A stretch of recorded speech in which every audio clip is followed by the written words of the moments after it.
On today's episode, will cattle farming be worth venturing? Find out with the experiences of Jensen's Pride, ang Jolisa Agribusiness Corporation.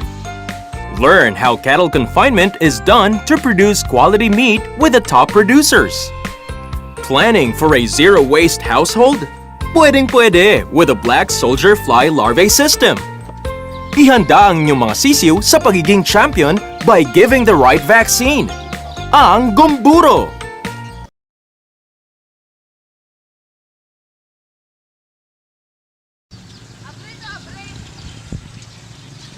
It may be a big business to deal with, but cattle farming is surely worth venturing. Alamin ang industriya ng cattle farming sa bansa based on the experiences of Jensen's Pride, ang Jolisa Agribusiness Corporation.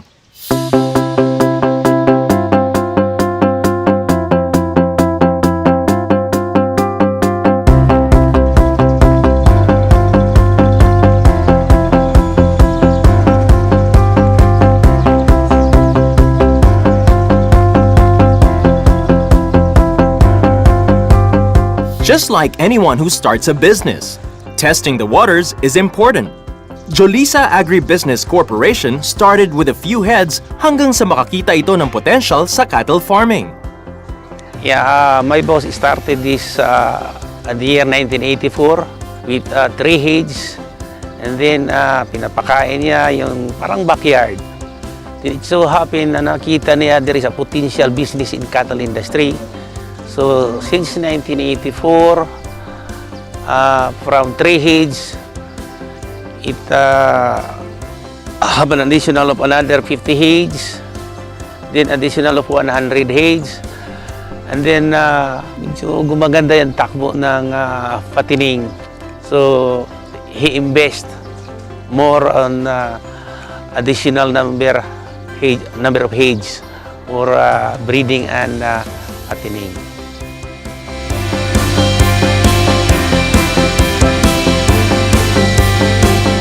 It's been 30 years since the establishment of this business at nakakita ng malaking potential ang Jolisa Agribusiness Corporation sa ganitong negosyo dahil sa malaking average daily gain na naidudulot nito.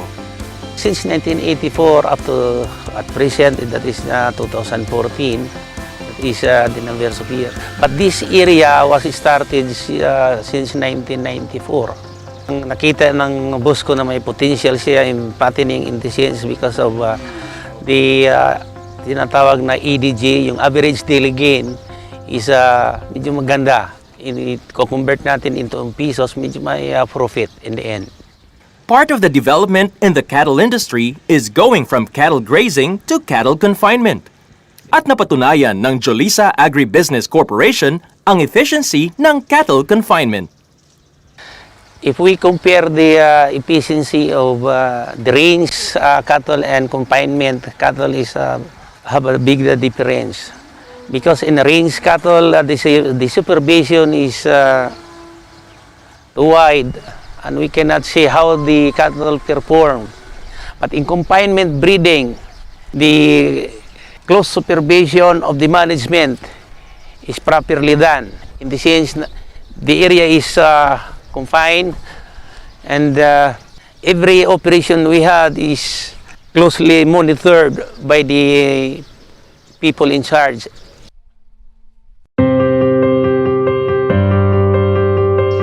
Venturing in a business such as cattle farming requires months of preparations, just like Jolisa Agribusiness Corporation, who went into thorough planning before fully establishing the business. Well, yun nga, nakita ng boss ko na may potential in fattening and breeding. So he invest to put up this business. So nag-umpisa kami doon sa pag-umpisa nito is we make mga design, the system.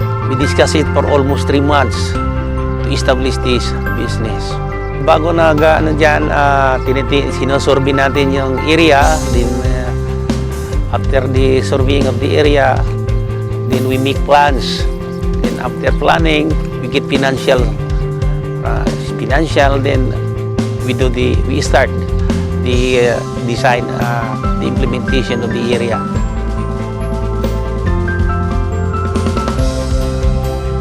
Cattle farming consists of multi-business opportunities.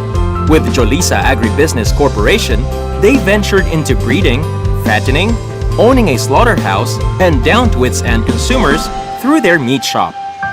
Alam mo, pag ganito ang sistema ng the confinement, breeding, at the same time fattening, pag maganda ang bottom line kasi dito is the profit through yung tinatawag natin na average daily gain. So if you have an average daily gain per head of 1.5 to 1.7 per day, I think the business is good. Actually, we are sealing our breeders in the whole island of the Philippines. So if you have breeding and then fattening business, you can put up a meat shop in connection for your marketing. So yung meat shop, napakalaking yun, dahil sa whole Philippines, kailangan natin ang tinatawag na routine requirement per head. We have meat shop from General Santos.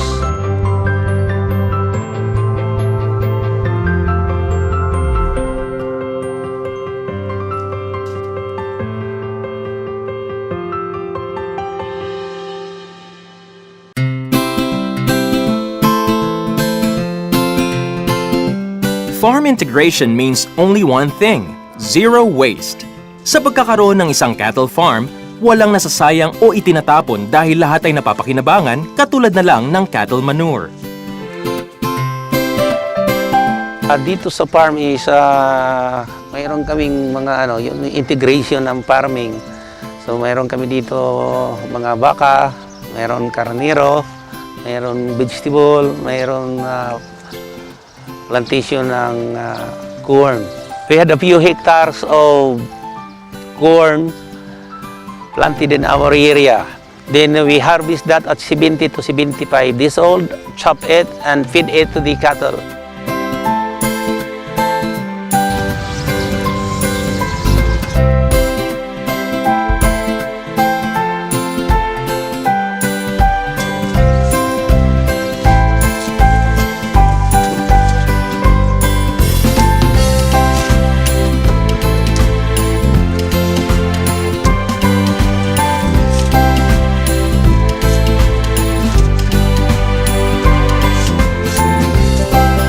Then the manure of our cattle is brought to our organic area, and then after a few months, or let's say 6 months, we bring that manure to the area of about 20 tons per hectare of manure. So we are using less fertilizer because of our organic manure in the area. The correlation of cattle farming and other businesses is very important for an investment to be successful. Dapat iwasan na may masayang sa pagdinegosyo and as much as possible, ma-maximize ang resources na meron kayo. And Jolisa Agribusiness Corporation is here to help those who want to venture in cattle farming. Yung mga gusto mag-negosyo ng cattle farming, you can visit our farm to see the actual operation we had, and then kung bibili kayo sa amin ng mga breeders, we can have yung tinatawag natin na post-technical services, yung tutulungan namin kayo kung paano natin lumago at sa mga sistema sa operasyon.